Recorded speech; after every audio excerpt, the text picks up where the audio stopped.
Hello everyone, नमस्ते प्यारे बच्चों।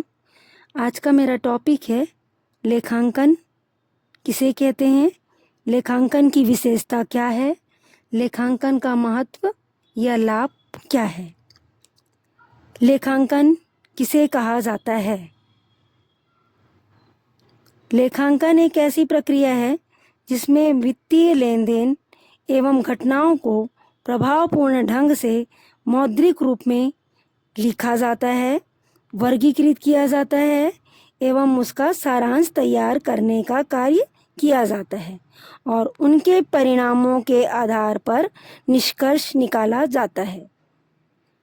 जैसे व्यापार में लाभ कितना हो रहा है, हानि कितना हो रहा है, इसका स्टेटमेंट तैयार लेखांकन में किया जाता है। लाभ के आधार पर और व्यापार में लगाई गई पूंजी और संपत्तियों के आधार पर व्यापार की आर्थिक स्थिति का निर्धारण किया जाता है। ये सारा कार्य लेखांकन के अंतर्गत किया जाएगा। लेखांकन की विशेषता।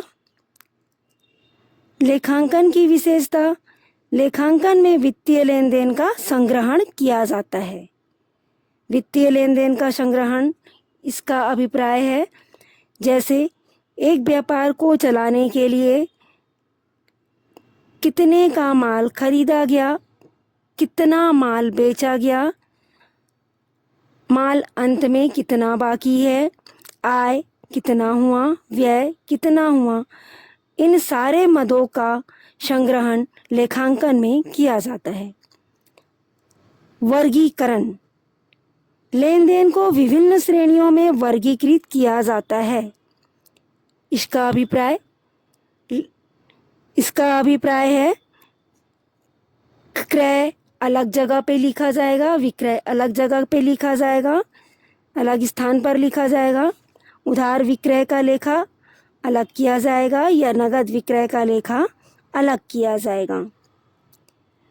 तीसरा, रिकॉर्डिंग, लेन देन को लेखा पुस्तकों में रिकॉर्ड किया जाता है। जो भी हम लेन देन कर रहे हैं उसे हम लेखा पुस्तकों में लिख कर रखते हैं, जिसे रिकॉर्ड कहा जाता है, रिकॉर्डिंग कहा जाता है।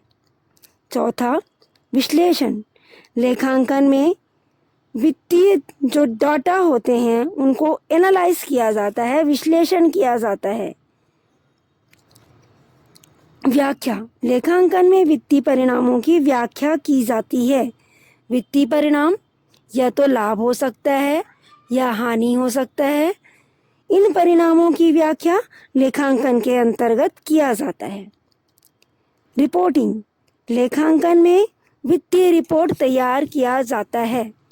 यदि हमें इस बात का पता चल चुका कि व्यापार में लाभ हुआ है, हानि हुआ है, हमारे व्यापार की संपत्तियां कितने की हैं, दायित्व कितने की हैं, इस आधार पर व्यापारिक वर्ष के अंतिम दिन एक रिपोर्ट तैयार किया जाता है, जिसे हम स्थिति विवरण या चिट्ठा भी कहते हैं। इंग्लिश में इसे बैलेंस शीट कहा जाता है।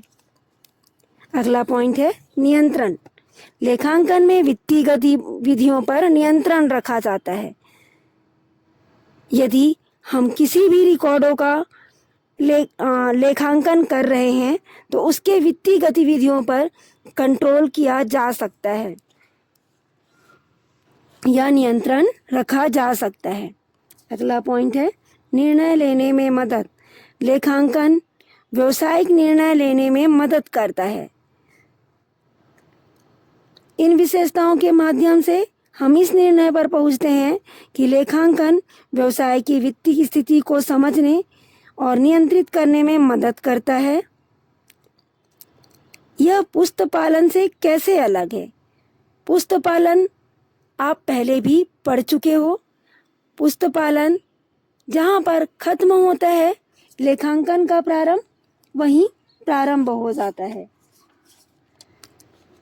पुस्तपालन में हम मौद्रिक लेन देन का लेखा करते हैं।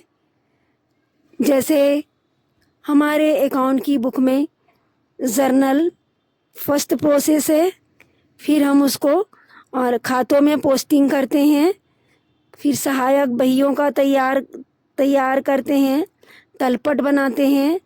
इसके आगे की प्रक्रिया व्यापार के अंतिम खातों का निर्धारण करना। व्यापार के अंतिम खातों में व्यापार खाता, लाभ हानि खाता और चिट्ठा या बैलेंस शीट आता है।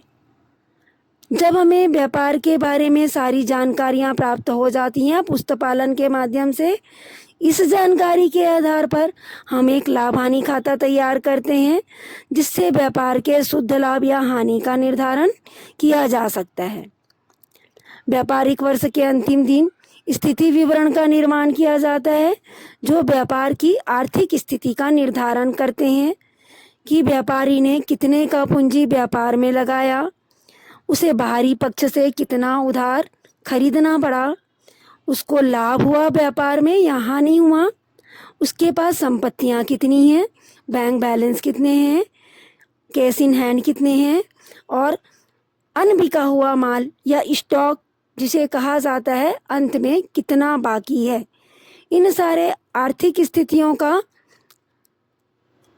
निर्धारण वित्तीय विवरण के माध्यम से किया जाता है। बच्चों, आज मेरे इस टॉपिक में बस इतना ही। मिलते हैं अगले टॉपिक पर।